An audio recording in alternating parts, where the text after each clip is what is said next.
오늘 하나님께서 우리에게 주시는 말씀은 창세기 8장입니다.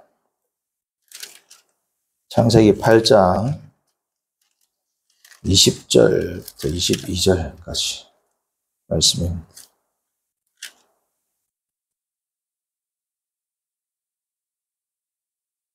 창세기 8장 20절로 22절 20절부터 22절까지 합독하겠습니다. 노아가 여호와께 제단을 쌓고 모든 정결한 짐승과 모든 정결한 새 중에서 제물을 취하여 번제로 제단에 드렸더니 여호와께서 그 향기를 받으시고 그 중심에 이르시되 내가 다시는 사람으로 말미암아 땅을 저주하지 아니하리니 이는 사람의 마음이 계획하는 바가 어려서부터 악함이라. 내가 전에 행하던 것 같이 모든 생물을 다시 멸하지 아니하리니 땅이 있을 동안에는 심음과 거둠과 추위와 더위와 여름과 겨울과 낮과 밤이 쉬지 아니하리라. 아멘.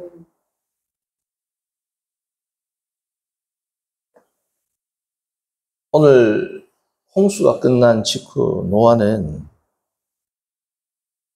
땅을 디딘 후에 가장 먼저 한 행동이 있습니다. 그게 뭡니까? 딱 방주에서 나오고 나서 가장 먼저 한 행동이 20절 나옵니다. 여호와께 제단을 쌓고 번제를 드렸다. 노아가 두 번째 아담이라고도 불리거든요. 두 번째 아담을 예수님으로 보는 분들도 있고, 두 번째 아담을 노아로 보고 예수 그리스도를 마지막 아담으로 보는 분들도 있습니다. 예수 그리스도를 두 번째 아담이다, 두 번째 아담이자 마지막 아담으로 보시는 분들도 있고, 아니면 노아를 두 번째 아담으로 보고 예수님을 마지막 아담, 굳이 따지자면 세 번째가 되겠죠. 그렇게 보는 두 부류의 분들이 계신데, 예수님을 두 번째이자 마지막 아담으로 보는 게 더 많은 분들이 지지하고, 예수님이 세 번째고 노아를 두 번째로 보시는 분들도 소수 어느 정도는 있습니다. 그 두 번째 아담으로 노아를 보는 이유는 오늘 9장 1절, 2절 보시면 하나님이 노아와 그 아들들에게 복을 주시며 그들에게 이르시되 생육하고 번성하여 뭐라고요? 땅에 충만하라 라는 이 문화 명령을 노아에게 다시금 갱신하시기 때문에 두 번째 아담이라고 이야기를 하기도 합니다. 2절도 보시면 땅의 모든 짐승과 공중의 모든 새와 땅에 기는 모든 것과 바다의 모든 물고기가 너희를 두려워하며 너희를 무서워하리니 이것들을 너희의 손에 붙였습니다. 공중의 새와 모든 물고기를 다스리는. 물론 여기는 두려워하다라는 이제 부정적인 게 들어왔죠. 왜냐하면 죄가 들어왔기 때문에. 그렇죠? 그러니까 이러한 의미로 노아를 두 번째 아담으로 보는 분들도 있습니다. 이유는 어느 정도 이제 납득이 되지 않습니까? 근데 이제 노아를 두 번째 아담으로 보지 않는 이유는 노아를 통해, 자, 첫 번째 아담을 통해서 뭐가 들어와요? 죄가 들어왔죠. 단순히 문화명령이 아니라 죄가 들어왔고, 더 중요한 것은 인류의 대표입니다. 대표. 노아를 통해서 죄와 회복이 되거나 인류의 대표의 기능은 어느 정도 하지만 노아를 통해서 죄 대신 은혜가 들어온다든지 아니면 노아가 완전한 인류의 대표로서의 역할을 하는 건 아니죠. 대표의 역할을 합니다. 하나님이 그 문화명령을 주니까. 그러나 노아의 행동으로 해서 오고 오는 세대의 사람들이 영향을 받는 그러한 식의 언약은 있어요, 없어요? 없단 말이죠. 그래서 예수 그리스도를 두 번째 아담 혹은 마지막 아담으로 보는 계열이 있습니다. 어쨌든 이거는 다 공존하는 의견이니까 오늘은 그냥 두 번째 아담으로 제가 이야기를 하겠습니다. 저는 사실은 이제 노아를 두 번째 아담으로 보지 않는 계열에 제가 속하긴 하지만 어쨌든 그 이유가 두 번째 첫 번째, 이렇게 제가 좀 분류를 하기 위해서. 뭘 분류를 하느냐? 두 번째 아담인 노아도 땅에 발을 디디고 나서, 여기 땅은 결국은 약속의 땅인 거죠, 결국은.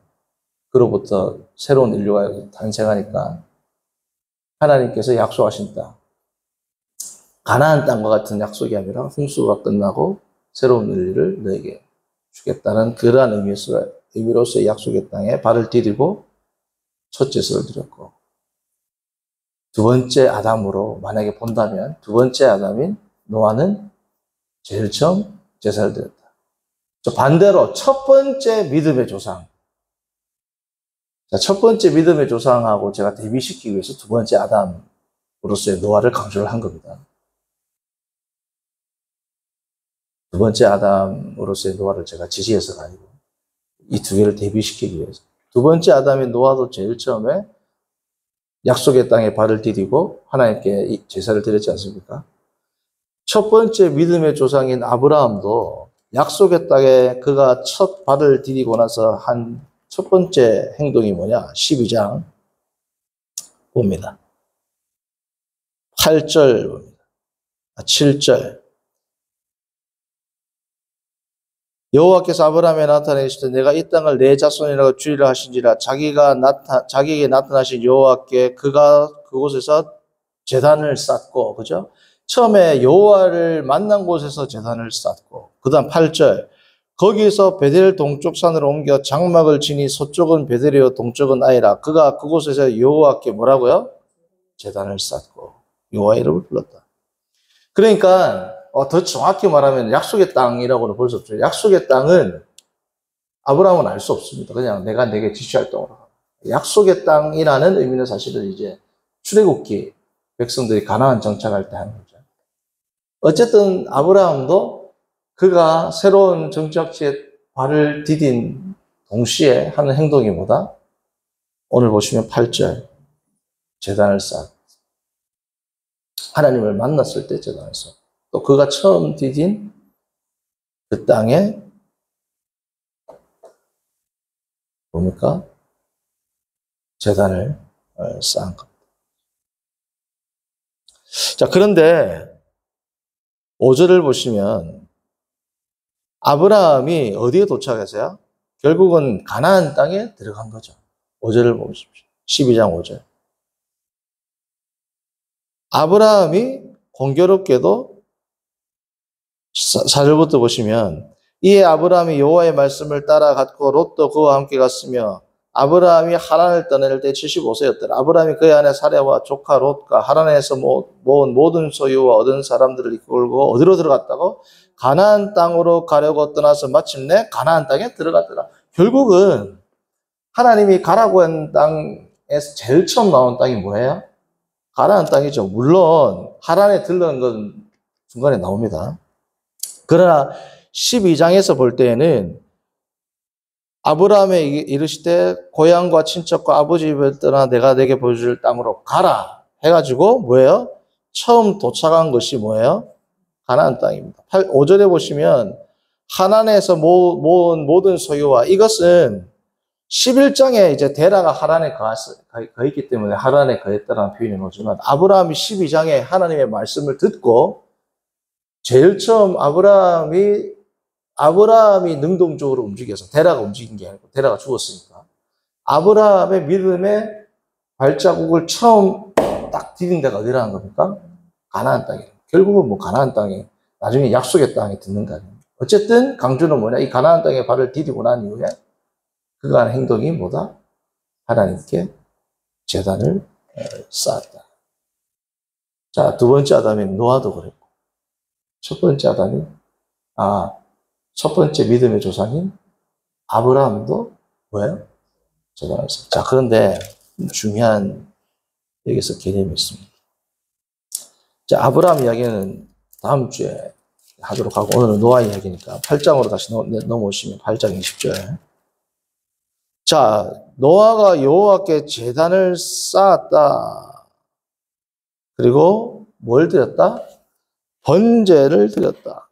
자, 여기서 조금 이상하지 않습니까? 성도님들. 이상한 포인트가 있죠. 제단과 번제라는 단어가 지금 성경에 처음 나오거든요. 8장에. 아벨은 그냥 제사를 드렸다는 거지만 제단이라는 예전적 단어, 번제라는 예전적 단어, 제단과 번제를 통한 하나님의 예배에 대한 이 의식, 인스티튜션, 이러한 예배 의식에 대한 가르침은 언제 주어져요? 출애굽기 레위기입니다.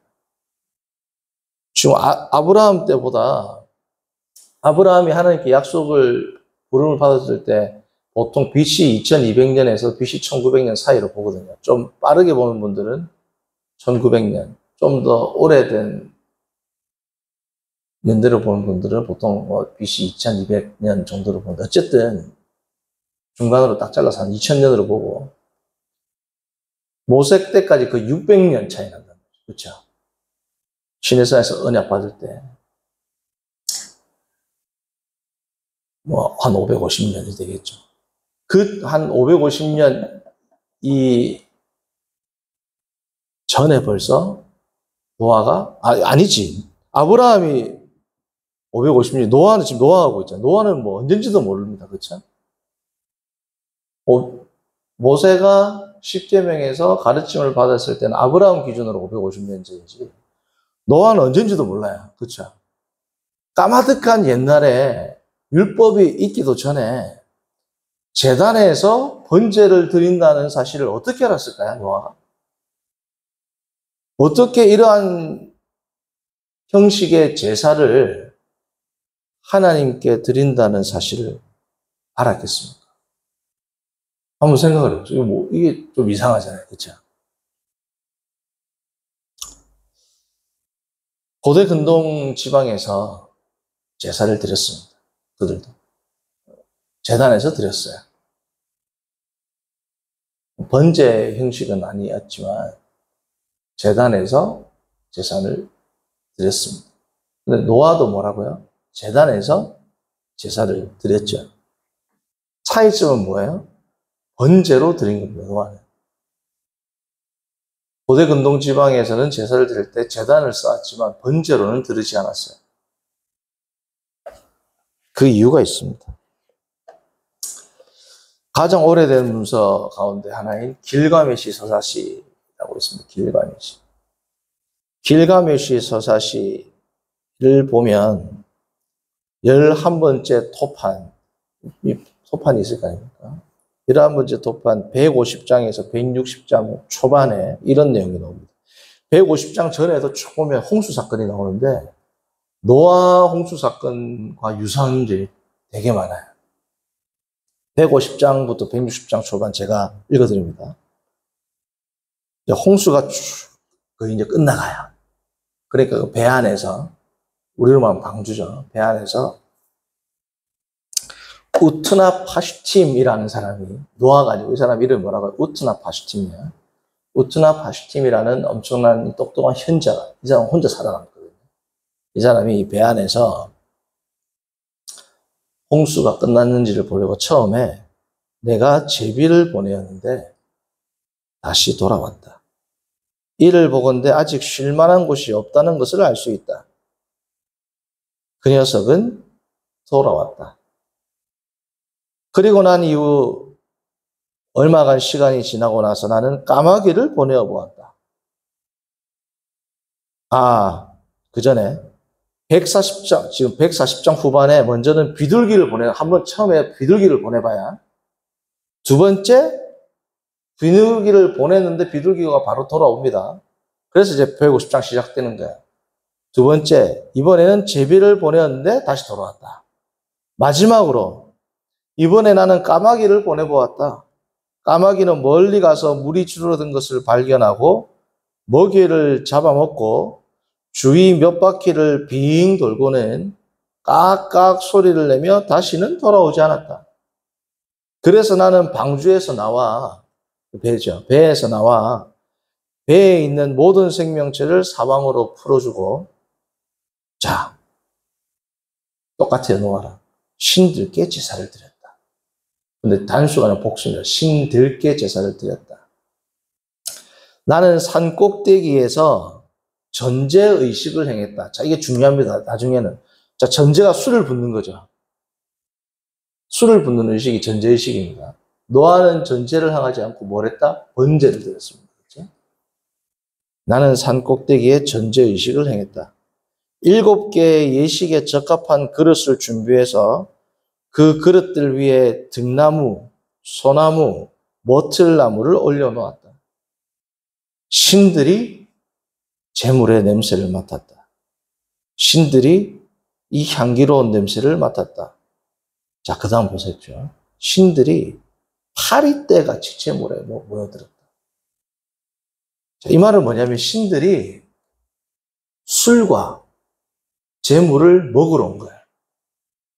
술과 제물을 먹으러 왔으니까 다 태워서 올려드리면 돼야 안 돼요? 제물을. 먹어야 되는데. 예를 들면 제사상 우리가 올려야 제사 음식을 다 태워서 없어요? 먹도록 해놓자. 그래가 와가지고는 막 자기들끼리 처음에는 누가 오고 처음에는 누가 도착하고 드디어 어떤 신이 와고 해가지고 신들끼리 이제 막 다투는 장면이에요. 말싸움 문제. 우리가 모든 인간을 다 멸하기로 했는데 이 인간이 어떻게 살아남았지? 누가 이 인간한테 정보를 준 거야? 이런 이야기들이 나온단 말이죠.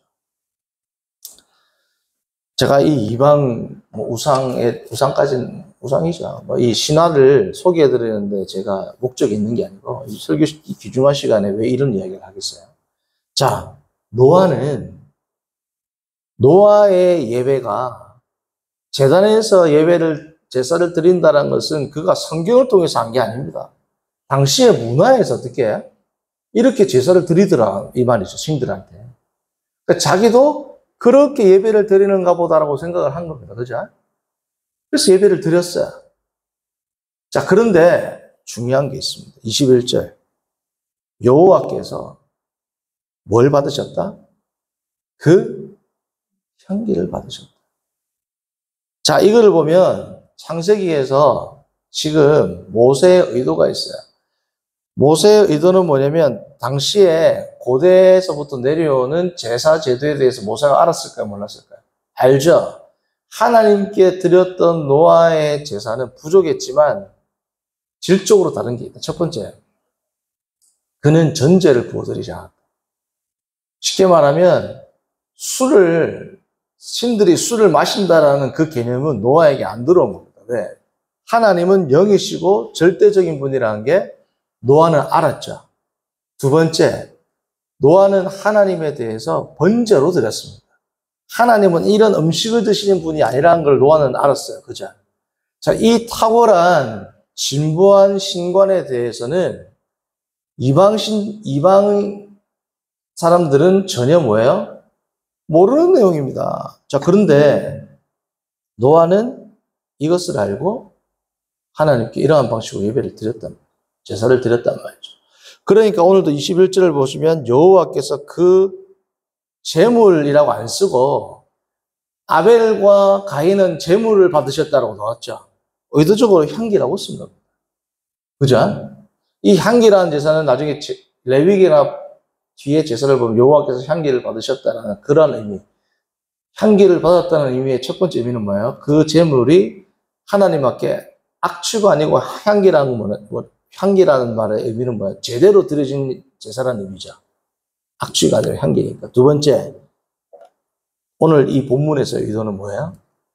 제물을 드시는 분이 아니란 말이에요, 하나님께서. 향기만 받는단 말이에요. 그러니까 그들의 신과는 철저하게 구별된 신관에 대해서 노아가 유지하고 견지하고 있었던 겁니다. 믿음을 가짐으로써, 그죠? 자, 근데 오늘 제가 여기서 주목해서 강조를 드리고 싶은 건 뭐냐 하면, 노아의 제물이 출애굽기나 레위기와 같은 관점에서 본다면 노아가 불타 죽었을 겁니다. 하나님이 명한 대로 안 드렸기 때문에. 맞아요, 아니에요? 출애굽기나 레위기 시대에 만약에 하나님의 백성이 이렇게 예배 드렸다. 하나님이 받을까요, 안 받을까요? 한 게 아닙니다. 하나님이 드리라는 그 제단의 사이즈가 있죠.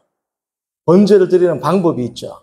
그 방법대로 지금 노아가 드린 게 아니란 말이에요. 그죠? 그 제단과 그 제단은 당시에 고대 근동 지방에 생겼던 그런 제단일 것이고, 그러나 자기가 생각할 때는 하나님은 음식으로 드시는 분이 아니니까 난 다 태워서 올려드리겠다 라는 그러한 믿음의 고백은 했지만, 출애굽기나 레위기 시대에 만약에 이렇게 누군가가 예배를 드렸다면 하나님 안 받을 뿐 아니라 자문하 불타 죽는단 말이죠.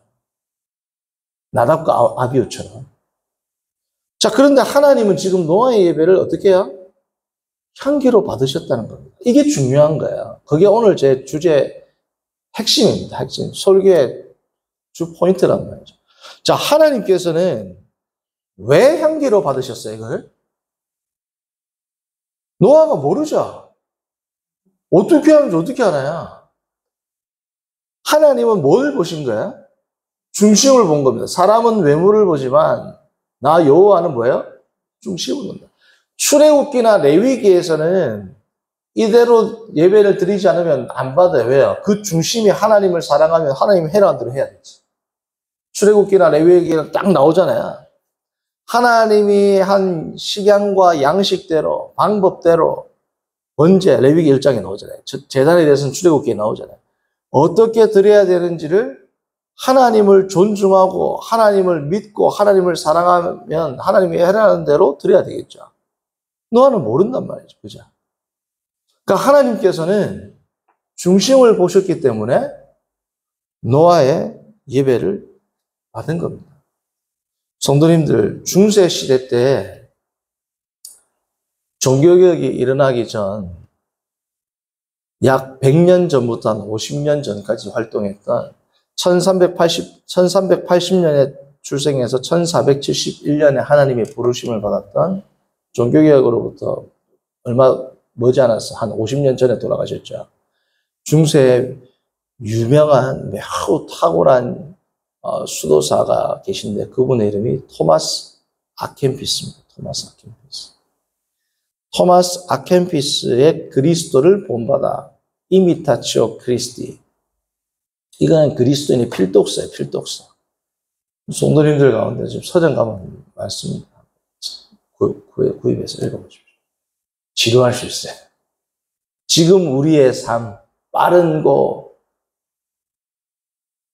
속도가 뱉는 이러한 사회에서는 너무 지겨울 수 있는데 덩근한 마음으로 한번 읽어보시는 것도 제가 추천드립니다. 이 토마스 아켄피스의 그리스도를 본받아 제일 처음 소문을 딱 피면 무슨 내용이 나오느냐? 제일 처음 나오는 게 성경 구절에서 인용을 해요. 요한복음 8장 12절의 말씀. 나를 따르는 자는 어둠에 다니지 아니하고, 이렇게 딱 시작합니다. 그리고 이제 한 달랑 몇 줄 정도 밑에 소문입니다, 소문. 몇 줄 정도 밑에 딱 가가지고 뭘 쓰느냐. 부족한 겸손함을 지닌 채 풍부한 현학적 지식으로 삼위일체 하나님에 대해 이야기한들 무슨 유익이 있으리요? 그것이야말로 삼위일체 하나님을 경시하는 행위이지 않습니까? 진실로 한 사람을 거룩하고 이롭게 하는 것은 지식이 아니요 하나님을 기쁘시게 하는, 오늘 우리 말씀으로 하면 하나님의 향기가 되는 고결한 삶입니다. 토마스 아켄피스가 강조하는 게 뭡니까? 정말 고결한 삶 없이 삼위일체 하나님에 대해서, 중세 때 스콜라 철학이 얼마나 발전했습니까? 삼위일체 하나님은 이렇쿵 저렇쿵, 뭐 신학적으로 이렇쿵 저렇쿵 떠들어 봐야 고결한 삶으로 증명되지 않는 그러한 지식이 무슨 유익이 있냐 이겁니다. 제가 설교를 하고 성도님들 제 설교의 특징을 알겠지만 저는 말씀을 많이 이렇게 깊이 있게 전하려고 노력을 많이 합니다. 신학적인 개념도 많이 소개합니다. 그래서 제가 지식만을 강조한다라고 오해를 하시면 안 돼요. 그렇죠? 제가 성경 나름대로 준비해서 성경에 대해서 체계적인 지식을 드리려고 하는 이유는 더 정확하게 알아서 결국은 뭐예요? 더 고결하고 거룩하고 성숙한 삶으로 나아가기 위한 재료로 소개해드리는 말씀이지 않습니까? 더 중요한 건 뭐라는 겁니까? 정말 믿음에 기반한 virtuous life, 귀한 삶이라는 거. 성도님들, 예수님의 감람산 강화, 마태복음 24장, 누가복음 21장, 마가복음 13장에 나오는 그 감람산 강화에서 예수 그리스도의 재림과 더불어 일어난 일을 기록했는데, 제가 마태복음 24장을 한번 읽어드립니다. 너무 잘 아는 말씀이에요. 마태복음 24장 40절, 41절. 그때 두 사람이 밭에 있음에 한 사람은 데려가고 한 사람은 버려둠을 당할 것이요. 두 여자가 맷돌질을 하고 있으며 한 사람은 데려가고 한 사람은 버려둠을 당할 것이요. 이게 무슨 뜻이에요? 같이 신앙생활 하는데 교회에 앉아 있어요. 천사장의 나팔 소리와 함께 예수 그리스도가 쫙 공중에 재림하세요. 같이 예배 드리고 있는데 한 사람은 쭉 올라가. 한 사람은 안 올라가. 한 사람은 같이 회사에서 회사 동료 컴퓨터 타이핑 치고 있는데 한 사람은 올라가요. 한 사람은 안 올라가요. 자, 회사에서 그런 일이 일어난다. 별로 황당하지 않죠. 한 사람은 교회 안 다녔고 나는 다녔어요. 근데 교회에서 일어난다. 이제 문제인 겁니다. 황당한 일이 엄청나게 생길 겁니다. 와, 진짜 믿음 좋은 분이다 생각하신 분은 안 올라가요. 별로 눈여겨보지도 않았던 사람이 올라가고 없어. 한 사람씩 쫙쫙쫙 올라간단 말이죠. 어떤 식으로 올라가는지 저는 모릅니다. 그냥 성경에서는 들려 올라간다라고 했습니다. 그러나 어쨌든 제가 조금 극적인 효과를 좀 강조하기 위해서 쫙 올라가고 좀 이따가 또 쫙 올라가고 또 앉아서 불안할까요? 안 불안할까요? 뭐 옆에 올라간단 말이지. 나는 계속 있어요. 예배 드릴 때 그때 됐어요. 정신 차리겠죠. 하나님 안 올라가. 나중에 남았는데 제일 믿음 좋은 줄 알았던 분하고 목사하고 둘이 남아있어. 어떻게 했어요? 목회자가 하나님의 뜻은 이겁니다. 여러분 회개하셔야 됩니다. 이게 바로 하나님의 진리입니다. 한데 나팔 소리가 들려요? 그럼 먼저 쫙 올라가야 되잖아. 근데 올라가고 설교가 끝날 때까지 본인하고 믿음 제일 좋은 줄 알았던 분하고 딱 둘이 앉아있어. 어떻겠네.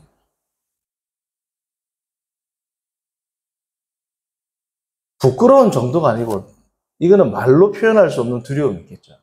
부끄러움은 느낄 수도 없을 정도의 두려움이 아마 임할 겁니다. 왜요? 지옥 가니까. 내 인생은 끝났다 되는 겁니다. 그렇죠? 안 올라가가지고, 부끄러워. 내가, 이 정도가 아니라 부끄러움은 느낄 겨를도 없을 만큼의 어마어마한, 왜냐하면 이거는 끝이 없잖아요. 영원한 상상할 수 없는, 생각해보지도 않고 상상도 할 수 없는 그 엄청난 고통을 영원히 받아야 되는 순간을 내가 직면을 했어요. 수치를 느낄 겨를도 없단 말이죠. 너무 얼마나 두렵겠어요. 사형장에서 형장의 이슬로 살아가는 사람이 딱 예를 들어서 사형 집행 당하기 직전에 부끄러움이 있을까요? 정기의지에 앉는다. 아니면 이렇게 목을 매달기 직전이다. 부끄러움이란 감정을 느낄 겨를이 있을까요? 그때는 두려움이 죽기 직전에는 모든 감정이 뭘로 다 뭐예요? 귀결돼요? 두려움이라는 감정밖에 없을 거란 말이죠. 수치심이라는 것도 그때는 사치입니다. 들어올 겨를이 없어요. 죽는데 지금. 예수님의 천사장에 호령하는 큰 나팔 소리와 함께 예수님이 재림하실 때 그 엄청난 두려움을 느끼고 그 두려움에 휩싸여 가지고 마지막 심판을 기다려야 하는 존재가 누구다? 고결한 삶과 부족한 겸손함을 지닌 채 풍성한 현학적 지식으로 삼위일체 하나님에 떠드는 사람들. 그 사람들이 남아있다. 노아는 완벽한 신학적 지식으로 제사를 드리지 않았습니다.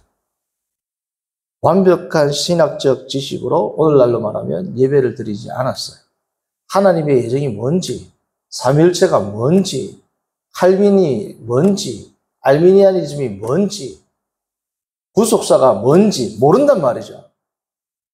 그런데 받은 그 말씀을 가지고 정말 순종하려고 살아가는 위대한, 우리는 알지 못하는 별과 같은, 보석과 같은 성도들이 오늘날도 있지 않습니까? 어쩌면 교회에서는 눈여겨보지도 않을 분들일 수도 있습니다. 그 성도가 뭐야? 가장 먼저 올라간단 말이죠. 이것은 저에게도 하는 말이기도 합니다. 두려운 말씀이죠. 성도님들, 지식은 뭐라고요? 사람을 교만하게 하고. 사도 바울이 이야기하셨습니다. 그 뒤에 말을 생각해요. 지식은 사람을 교만하게 한다라고 했습니다. 이 지식, 사도 바울이 말했던 지식, 그리고 이 말을 어거스틴이 인용하거든요. 여기서 말하는 지식은 살아있는 하나님을 향한 지식이 아니라 현학적 지식입니다. 간조한 지식이란 말이죠. 그 지식을 안다고 내가 하나님께 구원받는 게 아닙니다. 그죠? 고결하고 겸손하고 순결하고 거룩한 삶으로 받은 바 지식을 실천하는 그 사람이 주께 향기로운 제물이 되는 것이고, 사도 바울이 말했던 살아있는 제물로 드리는 영적 예배를 드리는 성도일 것입니다. 우리 모두 주님 앞에서 이 고결하고 거룩한 제물로 드려지는 성도가 될 수 있도록 이 시간 기도하고, 회개가 필요한 분들은 회개하시고 결단이 필요한 분들은 결단하셔서 하나님 앞에 다시금 세움을 받는 귀하고 복된 시간 되기를 바랍니다. 선하신 하나님 아버지, 거룩하신 하나님 아버지, 오늘 우리가 주님 앞에서 노아의 제사를 통하여 하나님이 받으시는 향기로운 제물에 대해서 다시금 생각하게 하시면 감사합니다. 하나님 아버지, 우리가 정말 현학적 지식, 머리만 커진 지식이 아니라 정말 그 지식이 나의 심령을 사로잡아 주님을 향한 향기로운 제물이 되는 그러한 지식이 되게 하시고, 그러한 삶이 되게 하시고, 겸손함과 고결함을 지닌 거룩한 주의 신부가 되도록 인도하여 주옵소서. 예수님의 이름으로 기도합니다. 아멘. 하늘에 계신 우리 아버지,